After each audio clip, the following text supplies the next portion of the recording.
At Team Toyota, they've been selling and servicing new and used Toyotas in your community for over 50 years. And you can reserve your next new Toyota with them today.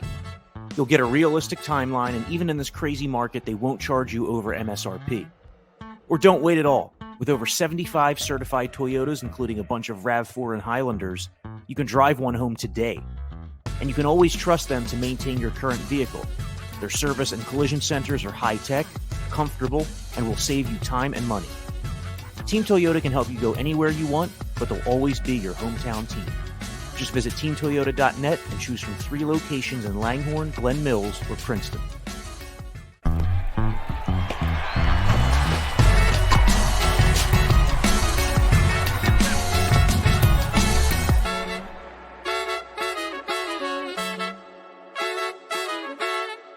Well, the Phillies were hot after Trea Turner. The entire baseball world knew they were hot after Trea Turner, and the Phillies landed Trea Turner here on December 5th.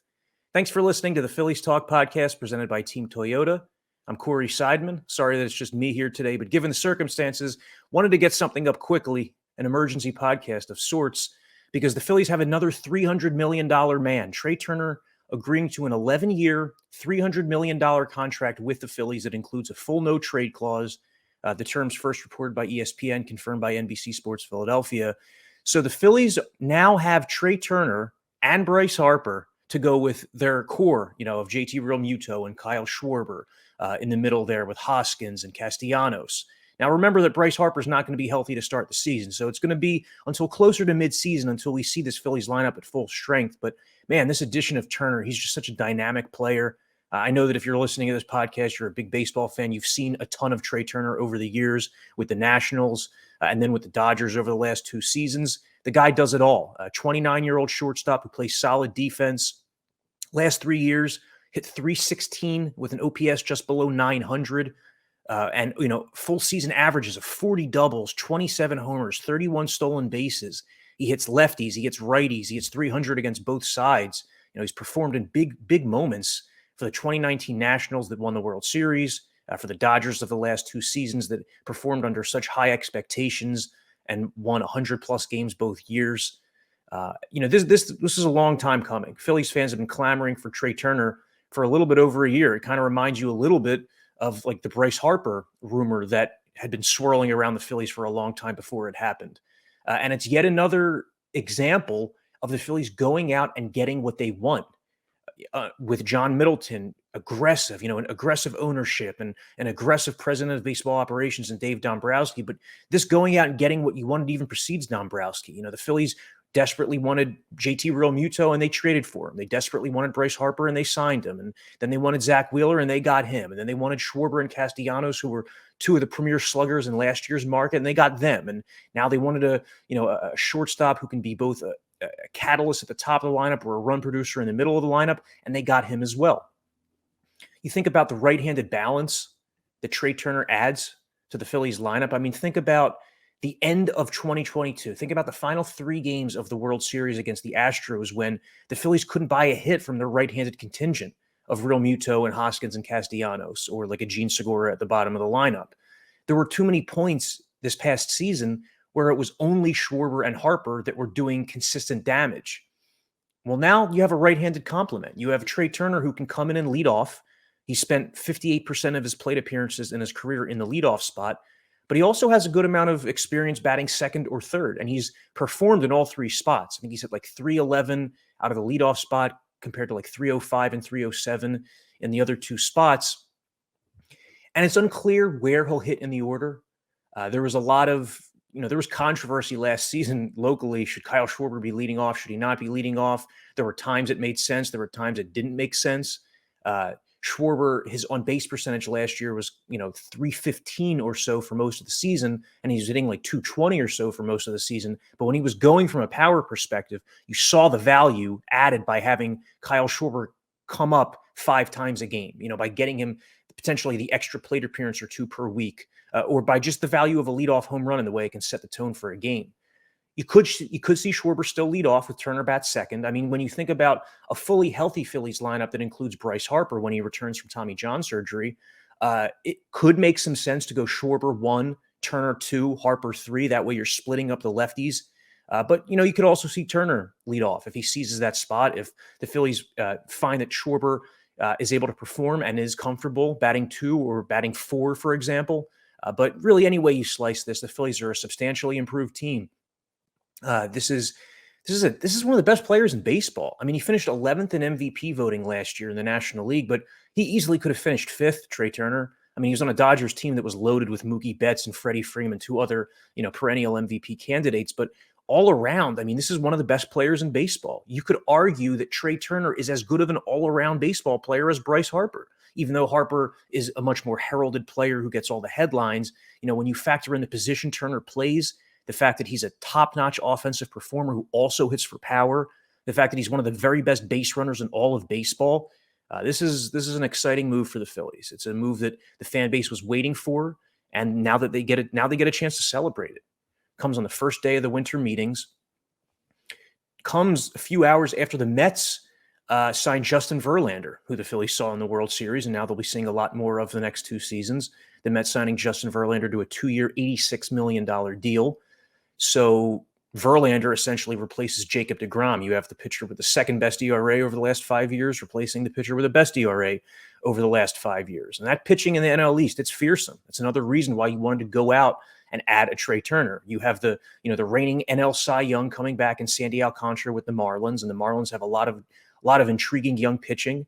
The Braves are always a threat, and with their young pitching with Max Fried, led by Max Fried. And the Mets, building a rotation around Scherzer and Verlander.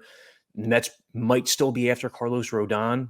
They're a team that loves to spend money and has an owner in Steve Cohen who wants to win just as badly as John Middleton wants to win. So big moves here to start the winter meetings with the Phillies getting Trea Turner. This is the shortstop. The 4 shortstops that led the market: Carlos Correa, Trea Turner, Xander Bogaerts, Dansby Swanson. There were reasons to like any of those 4 guys. All along, though, it just seemed like Trea Turner was the one that the Phillies targeted, that he was their number 1 option. There are some teams that prefer Carlos Correa. The San Francisco Giants, for example. Our friends at NBC Sports Bay Area reported earlier today that the Giants, among the shortstop class, have Carlos Correa atop their wish list, not Trea Turner. So, some teams had a different preference.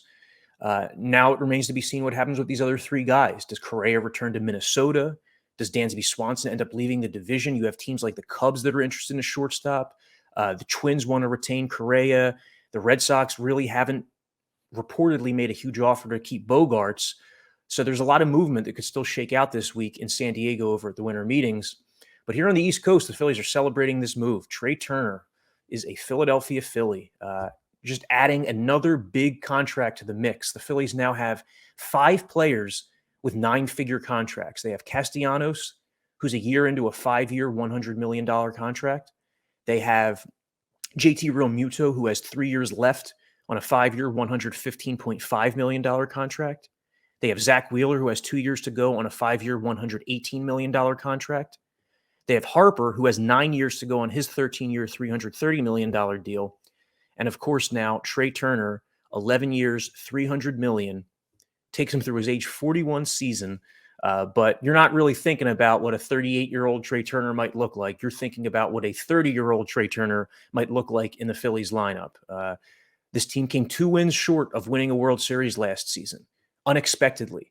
You can't look at that and say, okay, well, 2 wins shy, and Trea Turner is multiple wins better than Gene Segura, and therefore the Phillies are going to get to the promised land. It doesn't work that way. We saw in that month of October how much needed to go the Phillies' way. How they were just riding that. I think Jim referred to it time and again as like a magic carpet ride. They were facing pitchers who were imploding, and they were picking up big hits in the first inning of every game, and they were riding the home crowd. There's a lot that plays into advancing as far as the 2022 Phillies did.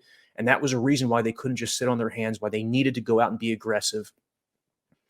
3 weeks ago, President of Baseball Operations Dave Dombrowski came out and said the Phillies are going to push the needle. This certainly qualifies as pushing the needle. Now, I guess the next couple questions become, A, where does the Phillies payroll stand now? And B, what's next? There will be pieces at NBCSportsPhiladelphia.com to come on both of those topics, but just a quick overview. You think about this Turner deal, 11 years, $300 million. That's an average annual value of $27.27 million per year. That's less per year than the Phillies just cleared simply with Gene Segura and Didi Gregorius. So even if you remove everybody else that came off the Phillies books, except for Gene Segura and Didi Gregorius, that was already more than it cost per year to sign Trea Turner, which means Phillies still have a lot that they can accomplish this offseason. Their payroll as of right now is about $25 million below where it ended last season and about $25 million below the 2023 luxury tax threshold of $233 million. And that luxury tax threshold of $233 million, I'll remind you, it's not a salary cap. The Phillies last season exceeded the luxury tax for the first time in franchise history. They're poised to do so again. I mean, they exceeded the tax, saw what happened. It made a difference. It helped them get to the Game 6 of the World Series. So they're going to be doing so again this season, which means there are more moves to come. What happens in the rotation? What happens in the bullpen? Zach Eflin is now a Tampa Bay Ray. Kyle Gibson is now a Baltimore Oriole. Noah Syndergaard is a free agent. The Phillies have 3 locks for their 2023 rotation, assuming good health, in Zach Wheeler, Aaron Nola, and Ranger Suarez, but there are question marks beyond there. They hope that at some point in 2023, Andrew Painter or Griff McGarry, one of their top pitching prospects, can contribute, but you can't be relying on that. You need to go out and sign 2 or 3 more pitchers here. If for nothing else, to protect the investment you're making with the rest of this team. You go out and you sign Trea Turner. You don't do that to finish in 3rd place. You don't do that to win 87 games. You do that because you think that you're a contending team and you expect to go deep into October, as the Phillies did in 2022. So thanks a lot for listening to this emergency edition of the Phillies Talk Podcast. There will be more to come, but what an exciting move. The Phillies really, the first salvo of their offseason, picking up Trea Turner, one of the best players in all of baseball.